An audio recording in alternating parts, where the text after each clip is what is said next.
Hey guys, back with another Divinity video, and this time I wanted to talk about one of the more intimidating parts of the game, character creation and classes. So, let's get into it.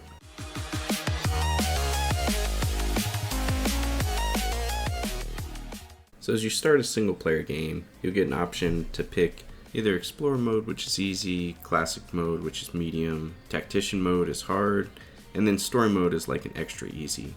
Then within Tactician, there's both normal or hardcore options. Honor mode is the hardcore one where you have to restart if all your characters die. Oh yeah, it's all coming together. So after you accept that the game's going to be hard, you're ready to dive into character creation. So you'll load into a screen that shows you a lizard character with several different options here.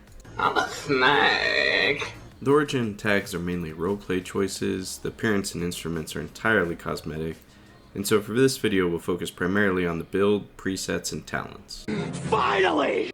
And you'll notice that these two skills and talents change as you change your origin, but their impact is minor enough where you shouldn't worry about it your first playthrough. As far as the build preset, it just represents a pre-selected set of stats and 3 abilities that you'll start out with. It also ties to what your starting weapon will be, and that actually matters in the game, so you may pay attention to it. These tables show the items that each preset starts with, and which stat is associated with those items. So as we adjust our stats later, ideally we pick the weapon that goes along with the stat that we're increasing. The last note for the build presets is when someone joins your team, you can pick their class, and so if you take note of which skills are available, you can choose which skills you want them to have. Here's a screenshot you can reference later. I got you, homie! If you click the preset tab, you'll see the specific attributes, abilities, and skills tied to each preset. And it's usually not a bad idea to dump all these into the attribute that's tied to your weapon damage.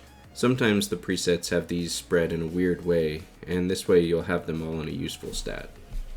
The abilities you have are what determine which skills you'll be able to learn.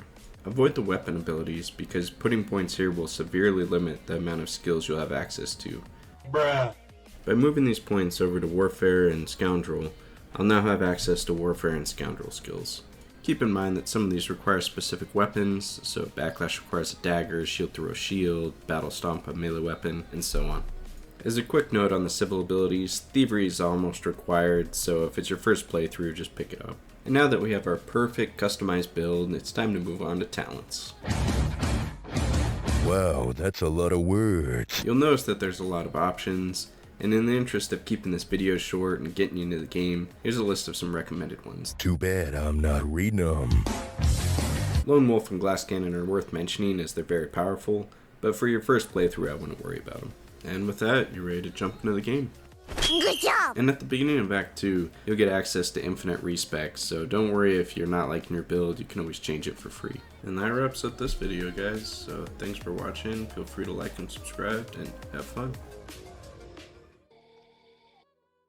Why is this always the longest part of character creation? Ooh.